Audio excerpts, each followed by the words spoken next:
नालीकासनमीश्वरशिखरिणां तत्कन्धरोत्थायिनो गन्धर्वाः पुनरेतदध्वचरिते चक्रे तदुद्धारकः पत्री तत्प्रभुवैरिणां परिवृढो जीवा च यस्याभवत् तस्यान्ते वसतां रिपुक्षयविधौ देवाय तस्मै नमः। टीं त्रयी प्रति सर्वेषां स्वागतम्। अद्य अस्मिन् चित्रणे एकस्य विशिष्टश्लोकस्य अर्थव्याख्यानम् अवलोकयामः। नानार्थकशब्दानां विन्यासः अस्मिन् श्लोके कृतः इति वयमत्र द्रष्टुं शक्नुमः। शास्त्रीयग्रन्थेषु न्यायरक्षामणौ दीक्षितेन्द्रेण प्रयुक्तः दृश्यते। अन्येष्वपि ग्रन्थेषु कदाचित् एतद् द्रष्टुं शक्नुमः। पौराणिकः अयं श्लोकः। पुराणस्य ये प्रसङ्गाः सन्ति तेषु एकः अत्यन्तं प्रसिद्धः प्रसङ्गो नाम त्रिपुरासुरसंहारप्रसङ्गः। महादेवः कालसंहारमूर्तिः श्रीपरमेश्वरः यदा त्रिपुरासुरसंहारार्थं सन्नद्धो भवति तदानीं तस्य सिद्धतायाः वर्णनम् अस्मिन् श्लोके कृतं दृश्यते। तस्य वर्णनमिदानीं किञ्चित् अवलोकयामः। नालीकासनम् ईश्वरः शिखरिणाम् इति पदविभागं कृत्वा अन्वयं कुर्मः चेत् शिखरिणाम् ईश्वरः नालीकासनम् अभवत्। शिखरिणः नाम पर्वताः। पर्वतानाम् ईश्वरः अर्थात् स्वामी भवति मेरुपर्वतः। परमेश्वरः यदा त्रिपुरासुरसंहारार्थं सज्जः जातः तदानीं तस्य धनुष्ट्वेन रूपेण शिखरिणां पर्वतः मेरुपर्वतः एव तस्य धनुः अभवत् इति पुराणनिर्वचनं।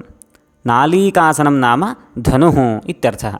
तथा च शिखरिणां स्वामी पर्वतानाम् ईश्वरः मेरुः शिवस्य धनुः अभवत् इति योजना।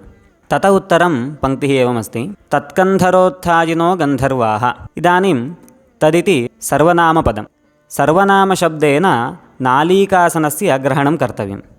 परन्तु इदानीं नालीकासनम् इति शब्दस्य धनुः इत्यर्थः न स्वीक्रियते। नालीकासनम् इत्यस्य अन्यः अर्थः इदानीं स्वीक्रियते, स च ब्रह्मा इति। कथं? नालीकः नाम कमलम् इत्यर्थः। नालीकः एव आसनं यस्य ब्रह्मणः, ब्रह्मा च कमलासनः इति प्रसिद्धिः। तथा च नालीकासनम् इदानीं तदिति पदेन स्वीक्रियते। तत्कन्धरोत्थायिनः तस्य कण्ठात् उद्भूताः इति अभिप्रायः। तथा च ब्रह्मकण्ठात् समुद्भूताः चत्वारो वेदाः एव गन्धर्वाः अभवन्। गन्धर्वाः नाम हयाः अश्वाः इत्यर्थः। तथा च शिवस्य यद् रथमासीत् तस्य रथस्य अश्वत्वेन रूपेण ब्रह्मकण्ठात् समुद्भूताः वेदाः एव स्थितवन्तः इत्याशयः। अग्रे पुनरेतदध्वचरिते इति वर्तते। इदानीम् अत्र विद्यमानेन एतदिति सर्वनामशब्देन गन्धर्वाणां ग्रहणं। परन्तु इदानीं गन्धर्वशब्दात् अश्वग्रहणं न भवति, देवविशेषाणां ग्रहणं कर्तव्यं। देवविशेषाः ये गन्धर्वाः सङ्गीतादिशास्त्रसम्बद्धतया अभिमानिन्यः वर्तन्ते ते विवक्षिताः। गन्धर्वाणाम् अध्वा नाम मार्गः।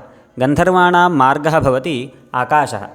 तत्र चरितम् इत्युक्तौ गमनं ययोः सूर्याचन्द्रमसौ आकाशमार्गे नित्यं भ्रमतः।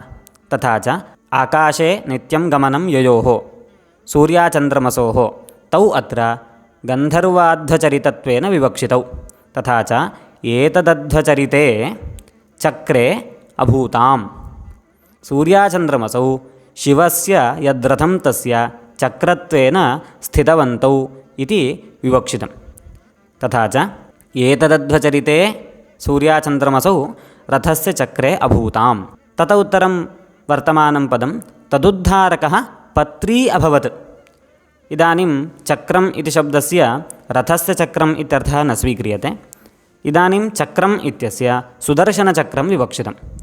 सुदर्शनचक्रस्य उद्धारकः भवति विष्णुः, श्रीमन्नारायणः भगवान् विष्णुः। तदानीं पत्री अभवत्।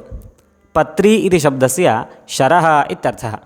मेरुपर्वतः धनुः अभवत्। तत्र वर्तमानशरत्वेन श्रीमन्नारायणः परिवर्तितः अभवत्। सा विवक्षा अत्र वर्तते। तदुद्धारकः सुदर्शनचक्रोद्धारकः पत्री अभवत्। पुनः तदिति सर्वनामशब्देन पत्रिणः ग्रहणं, परन्तु इदानीं पत्री इत्यस्य पक्षिविशेषः विवक्षितः। पक्षिणां प्रभुः भवति गरुडः। गरुडस्य वैरी भवति, वैरिणः भवन्ति सर्पाः। तथा च तत्प्रभुवैरिणां पक्षिप्रभोः गरुडस्य वैरिणः ये सर्पाः तेषां परिवृढो नाम पुनः प्रभुः, अर्थात् वासुकिः विवक्षितः। वासुकिः शिवस्य धनुषः ज्यात्वेन रूपेण, अत्र जीवा इति शब्दः अस्ति। जीवा इत्यस्य धनुषि या रज्जुः बध्यते, शिञ्जिनी ज्या इत्यादिशब्देन तत् व्यवह्रियते। तथा च वासुकिरेव धनुषः रज्जुत्वेन परिणतः जातः। तत्प्रभुवैरिणां परिवृढः यस्य जीवा अभवत् तस्यान्ते वसतां। पुनः इदानीं तस्य इति सर्वनाम्नः स्थाने जीवस्य ग्रहणम्। इदानीं जीवः इति शब्देन ज्या न गृह्यते, परन्तु देवगुरुः बृहस्पतिः गृह्यते। तथा च तस्यान्ते वसताम्, अन्तेवासिनः नाम शिष्याः। जीवस्य बृहस्पतेः शिष्याः भवन्ति देवाः। तथा च तस्यान्ते वसताम् इत्युक्तौ बृहस्पतिशिष्याणां देवानां रिपुक्षयविधौ सुराणां शत्रवः भवन्ति असुराः।